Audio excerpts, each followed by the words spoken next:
The Guyver Origins Explored. Guyver is a very popular Japanese manga and animated series created by Yoshiki Takaya. The story chronicles the adventures of a high school student named Sho Fukamachi, who accidentally discovers a mysterious device that allows him to transform into a powerful biological weapon known as the Guyver. Armed with his new abilities, the Guyver, i.e. Sho, must face off against a race of genetically altered monsters known as Zoanoids, who are controlled by a very shady and secretive organization known as the Kronos Corporation. The word Guyver means abnormal, non-standard, out of control, which makes contextual sense, as we will see later on. Before we go into our explanation, we have a very small request. If you like our content, please support us by subscribing to our channel. This is a small click for you, but for us, it means a lot. Thank you. Let's begin.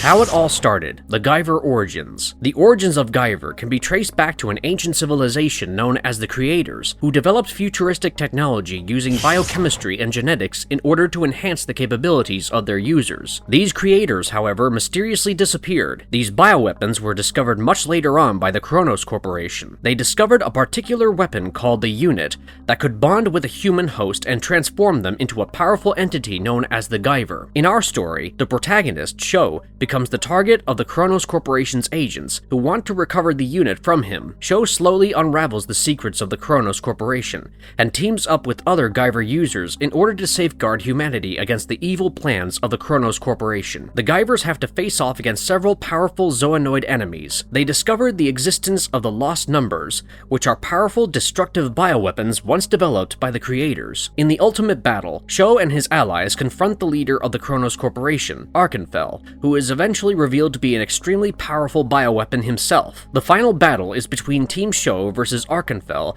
and his huge army of Zoanoids. The Guyver units themselves are designed as a sort of multi-purpose environmental suit. It changes many aspects of the person wearing it, like the rearrangement of their organs. The Guyver suit is extremely powerful. However, some Zoanoids are built to secrete a corrosive compound that is capable of dissolving the suit of a Guyver. There is also an extremely effective weapon against Guyvers that is known as the Unit Remover, which was once developed by the Creators. If the host is unable to control the Guyver unit for some reason, like being unconscious, the suit acts in a semi-sentient manner in a limited capacity, in a sort of self-preservation mode. The Guyver unit is capable of regenerating 50% of the damaged brain and skull of the host in minutes. The original Guyver, known as Guyver 0, was the result of experimentation done by the Creators many millennia ago. This yielded great results, but the newly created Guyver turned against the Creators, destroying one of their ships. This is how they got the name Guyver, meaning abnormal or out of control. This Guyver was defeated by the leader of the Kronos Corporation, Arkenfell, by using the Unit Remover weapon. He was an unnamed Cro-Magnon male with a unique collar around his neck. The next Guyver, Guyver 1, is Sho Fukamachi. Guyver 2 has both male and female unit holders in the form of Oswald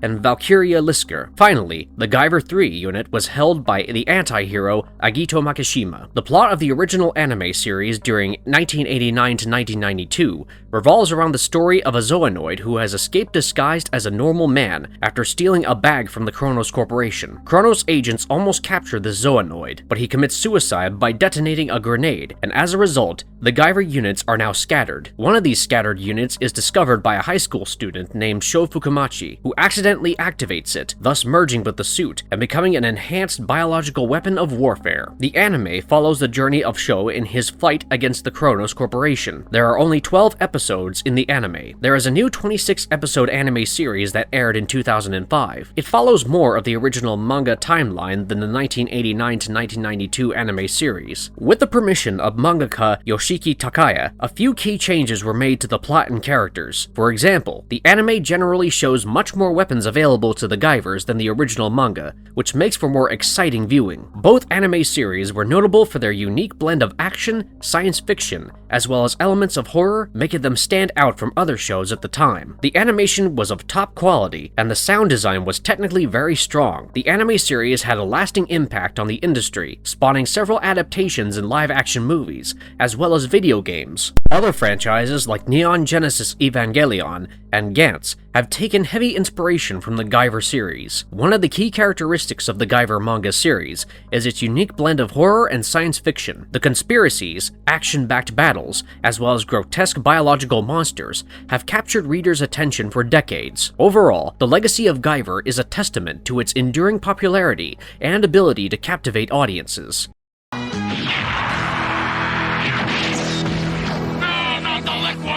Bio-boosted armor, a mysterious symbiotic bioorganic suit, and who all wear them. The unit lends superhuman strength, speed, and defense to the wearer, as well as access to a suit of weapons and special abilities. The suit maximizes the full genetic potential of the wearer by merging with them on a cellular level. The wearer's bones and muscles are strengthened to their peak and have access to dense available energy. The heart and lungs are modified to support superior blood flow, infused with much higher levels of oxygen, thus supporting faster metabolism. The Guyver unit also allows the wearer to manipulate gravitational energy, allowing them to instantly boost momentum and attack much harder. There is also the capability to repair and regrow any part of oneself at a fast rate. In fact, the entirety of the Guyver body can be regenerated from just a few cells. There are 2 orbs at the Guyver's mouth producing sonic waves that are capable of disintegrating objects at a molecular level. The Guyver's chest has a particle beam cannon that can fire a beam that is more powerful than 100 megawatts. It is considered among the most powerful weapons in the universe. There is also something called a head beam, which is a multi-directional laser located on Guyver's head. It utilizes the body head in infrared form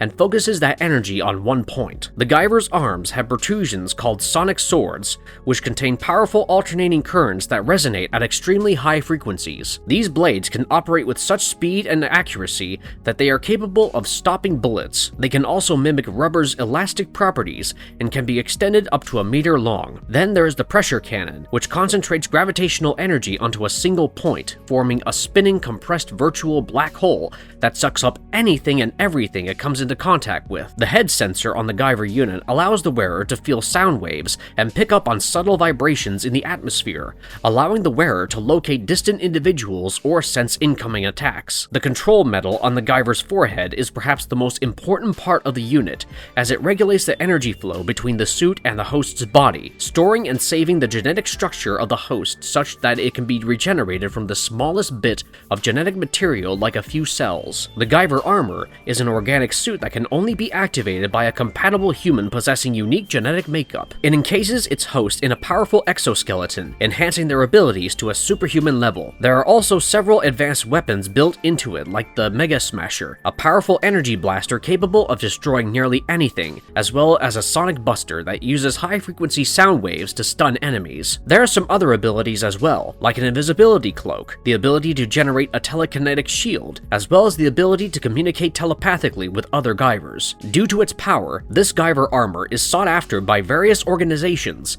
including the Kronos Corporation, who wish to weaponize it for their own sinister purposes. The Guyver Gigantic is an upgrade to the original Guyver unit that came into existence when Sho was resurrected. It is estimated to be more than 20 times more powerful than the original Guyver unit. Instead of the Mega Smasher, they have the Giga Smasher, which is 100 times more devastating. The Gigantic Exceed is a transformation that increases the Guyver Gigantic's size to 52 meters. It has only been demonstrated in use by Sho so far in the series. This is supposed to be the true and authentic form of the Gigantic, having links with energies from a different dimension. The wearer of this unit has the power to cause a gravitational implosion, which is equivalent to generating a black hole.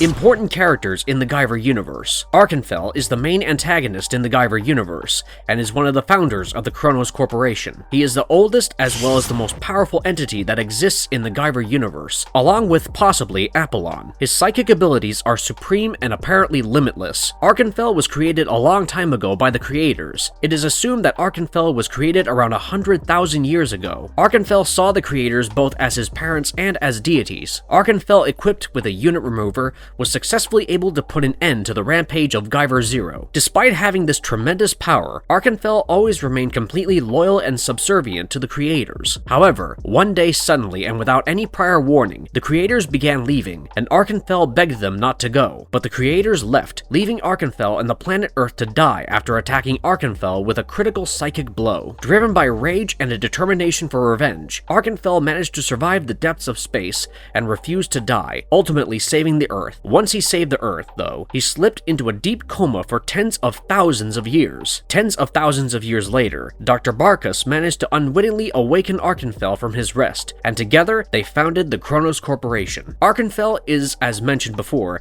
the only true Zoalord. The other Zoalord Zoacrystals were cultured through him, and their biologies and physical characteristics are replicas of his own. Arkenfell is believed to possess all of the various Zoalords' combined powers and abilities. The true extent of Arkenfell's power remains a mystery to this very day, although it has been revealed that all the other Zoalords combined would not be able to defeat him in battle. Arkenfell has done theoretically impossible things, like being sucked into a black hole and reappearing momentarily. Despite the fact that Arkenfell has been severely weakened after the psychic attack from the creators, he's still arguably the most powerful character from the Guyver universe. His health has continued to decline steadily, and he has been dormant and hibernating for long periods of time.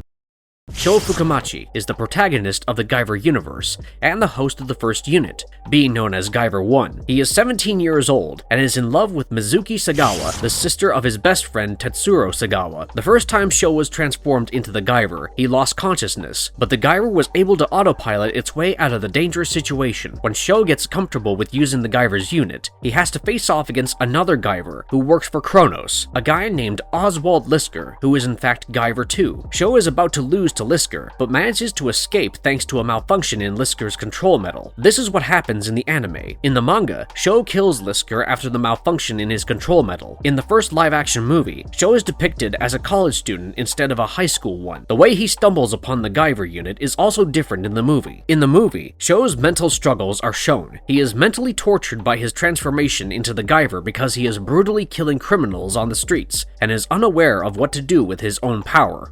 Tetsuro Sagawa is the best friend of Sho as well as the older brother of Sho's love interest, Mizuki. He is extremely intelligent and a very quick thinker. He is the head of the sci-fi club at school and is a massive sci-fi enthusiast. This is how he can guess so accurately about things like Zoanoids, the Guyver, etc. He was the first person to come into contact with Guyver Unit 1. He thought it was a tiny UFO or a mecha. Tetsuro was worried that the control metal of the Guyver unit was a landmine of some sort. In the live-action films, instead of Mizuki's brother, he becomes her father and appears a lot older. He is portrayed as a scientist working for Kronos Corporation, who steals a Guyver unit and hides it by keeping it with himself in a pile of junk. After his murder, Sho stumbles upon the Guyver unit in Tetsuro's pile of junk.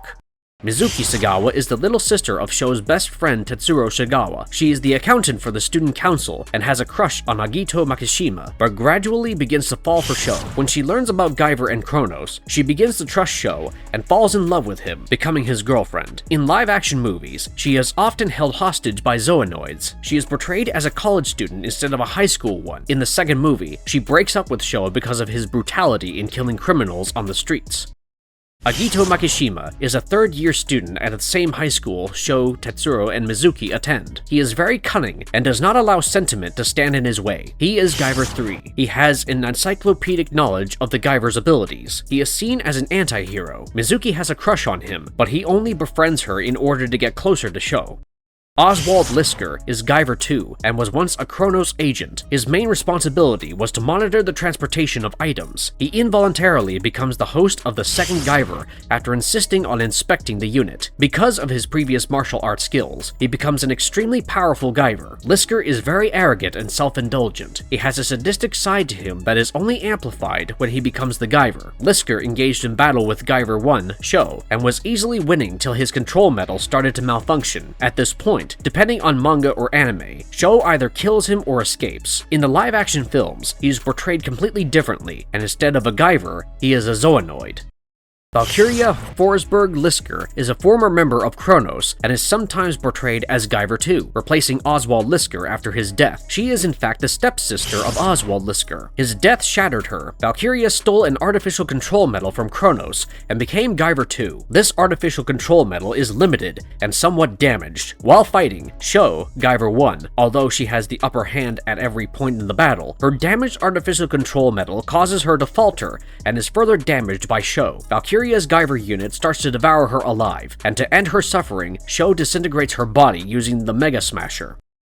Aptum is a creature that hunts down other Zoanoids created by Kronos. He absorbs small amounts of their DNA in order to be able to mimic several of their abilities at once. Aptum is able to regenerate himself even if the smallest pieces of him are left. He kills Zoanoids and takes their powers, having thus allied himself with the Guyvers.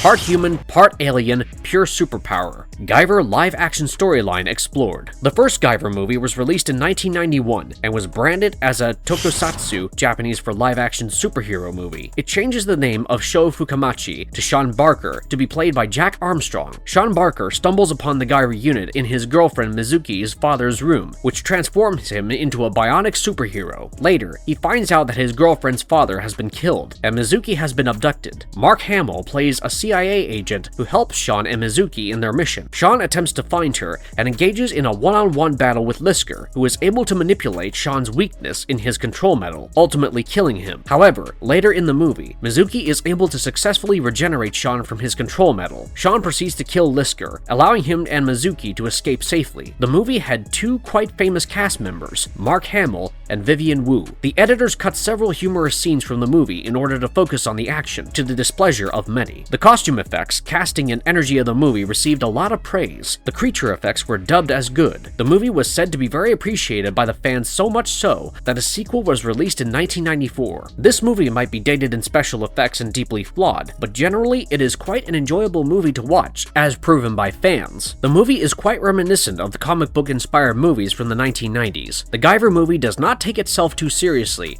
and there are quite a lot of amusing scenes. This movie does not cover the origin story of Guyver, but is covered much more seriously and in detail in the sequel. The special effects in the movie received a lot of praise, especially in terms of costume design, considering it was 1991. Mark Hamill's presence has been considered a pivotal factor in the movie's commercial and critical success. Although not very faithful to the Guyver manga, this movie is considered the perfect American adaptation of the Guyver franchise. The story of the movie is considered corny and not its strongest aspect. However, the straightforwardness of the plot of the film was much appreciated. This film is often branded as a Japanese B-cult. The dialogue and acting are not considered the best. The musical score received positive attention. Legend Michael Berryman's portrayal of a monster is considered iconic. The Guyver suit itself looks quite cool and is considered an achievement in costume design. Some have said that the nostalgic aspect of the movie, along with its late-night B-movie vibe, makes it a masterpiece. A few fans have also stated that this movie was made in the wrong decade and would have been a runaway hit in the 80s. Overall, the movie made a lasting impression on the minds of fans as well as first-timers. Let the man go. Yeah, right. Fuck you. Guyver 2 Dark Hero, released in 1994, is the sequel to the 1991 movie Guyver, and follows a much more serious and dark tone compared to the first movie, which is a lot closer to the manga. The film had a very low budget, and was mostly direct-to-video, receiving a very limited theatrical release in some countries. Its gore and brutality caused it to gain an adult rating. Despite all these challenges, the film received quite favorable reviews and gained a cult following. The acting of the movie has been praised, especially that of Kathy Christopherson, despite there being no stars like in the first movie. The script and narrative of the movie have received positive feedback, although it has been said to be 30 minutes too long. Character development is solid. The design in the movie is top-notch, as every Zoanoid is finely detailed. The practical effects as well as the costumes are first class. The fight scenes in the movie were lauded. The limited amount of CGI and extensive use of practical effects make the film timeless and a lesson on how to shoot on a tiny budget. Overall, the film was well liked, much more so than the first one, with the only lasting criticism being its excessive duration. Critics say that there are a lot of useless scenes in the movie that doesn't amount to much in terms of the plot. The actor's replacement of the role of the protagonist, Sean, was seen as an improvement. Mark Hamill's absence in the movie was seen as a big drawback, as his presence in the first movie was quite strong and enjoyed by the fans. The movie is considered a highly enjoyable and a faithful adaptation of the manga. Longtime fans considered it wise on part of the producers to leave out certain parts of the origin story that could be confusing while preserving the crucial elements. In the movie, Sean discovers that the Guyver unit brings out the worst and most violent side of him, which leads to an uncontrolled killing rampage. This leads to his girlfriend leaving him. The character development of Sean, sometimes different from his Japanese counterpart Sho, received a lot of positive feedback from fans. The low budget of the movie has not been a hindrance to good special effects and wonderful costumes. The high point of this movie is considered to be the fight scenes, which are quick-paced and violent. There is a lot of gore and brutality in terms of throat slitting and eyeballs being scooped out of their sockets, which is on the extreme end when compared to other Japanese tokusatsu. The acting is average, but the story and narrative are much better, especially when compared to the first one. The new Guyver, Hader, is much more agile than the actor in the original movie, Armstrong. The complex musical score of the movie garnered a lot of attention overall. Guyver 2 Dark Hero is not a great film. It is not even a particularly good film, but it is indeed a lot of fun to watch, and that has been the consensus among critics that the movie does justice to the manga and the anime. There is a fan-made Guyver game project under construction since 2020. The story mode follows the origin story along with some side quests along with the lines of Shenmue. There will be original Guyver weapons and fighting moves as well as newly created melee moves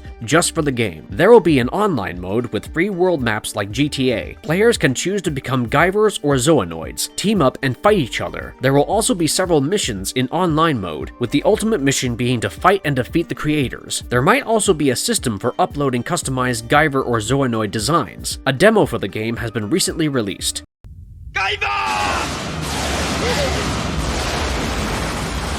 Why is the Guyver franchise such a classic in manga and anime? Unique and innovative concept. The concept of a biological weapon transforming its host into a war machine, i.e. the idea of a human merging with an alien artifact, was unique and innovative at the time. Epic battles. The battles in the franchise are intense, fast-paced, and involve large-scale destruction leading to risky and dynamic fight scenes. Thoughtful themes. Themes such as the dangers of genetic engineering, the corrupting influence of power, and the significance of friendship and loyalty. These themes add dimension to layers to an otherwise action-packed story. Enduring popularity. The Guyver franchise has been popular for over 30 years and has spawned numerous adaptations, including manga, anime, live-action movies, and video games. People still go back to the franchise because of the fun and nostalgia associated with it. It has had a lasting influence on the manga and anime industry.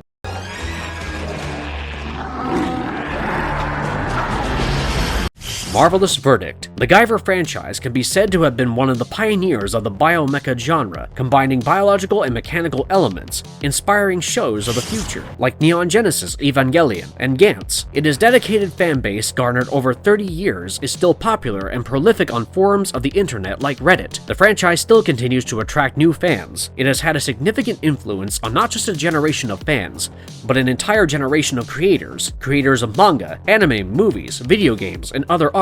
In this way, the Guyver universe, despite being ancient, still continues to live on the blood of the new generation of artists across the world. And if you liked our content, don't forget to leave a like and subscribe to us if you haven't already. Have a good one and be safe. Thanks everyone.